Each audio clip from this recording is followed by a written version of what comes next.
Last spring, my partner Kate and I were driving through a busy residential area after visiting his brother.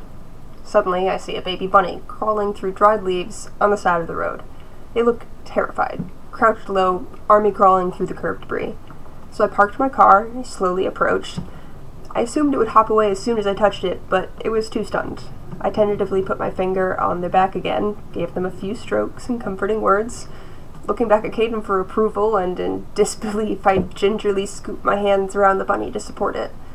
The bunny seems too stunned to make it. The day was hot and they needed help now. There was no time to wait for Mama to come back. So, Caden asked me if I want a bunny.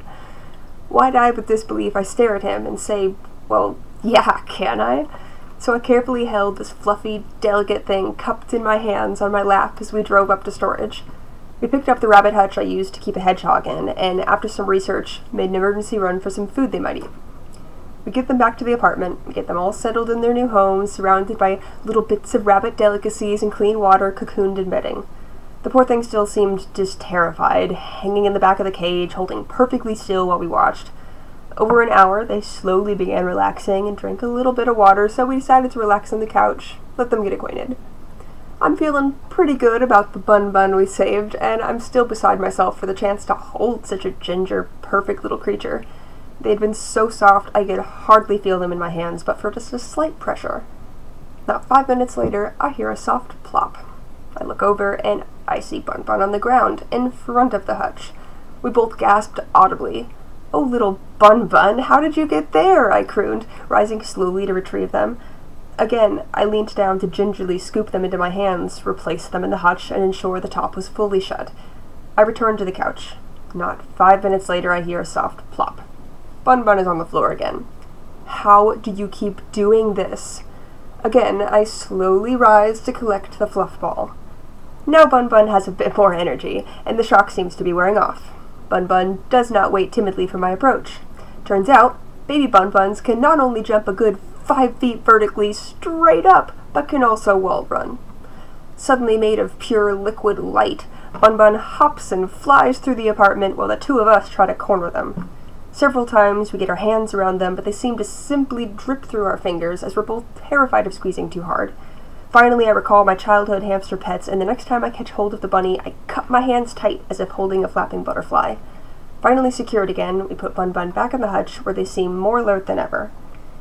If they escape one more time, I begin regretfully, we'll know this isn't working. We'll have to take them back. My partner reluctantly nodded his head in agreement, and we sat back down, keeping the hutch in our peripherals this time. Finally, out of the corner of my eye, I caught the escapist in the act. The bars of the hutch were about an inch apart, with a very few slightly bent wires midway up.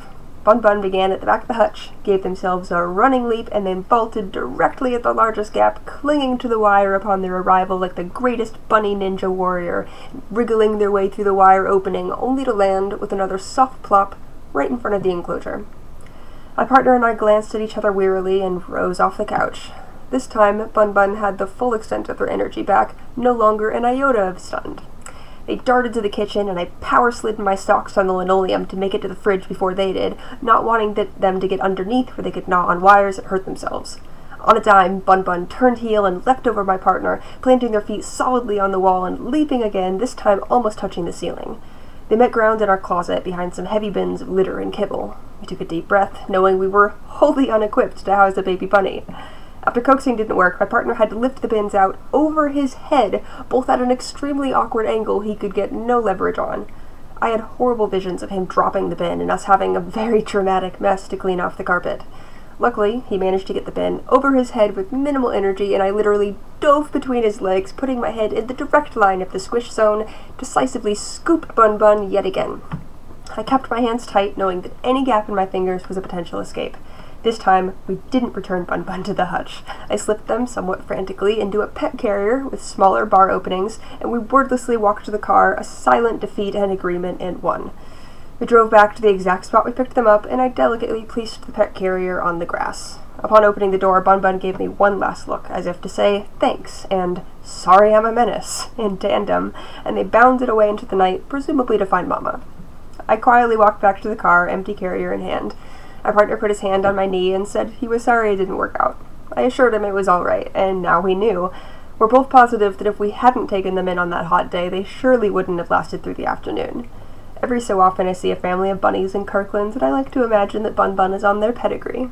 I like to imagine that after being released, Bun-Bun, the 8-week-old cottontail, went and told their harrowing tale to their mama, who used it as a teaching experience for their siblings, who lived vicariously through Bun-Bun and never strayed from mama's side.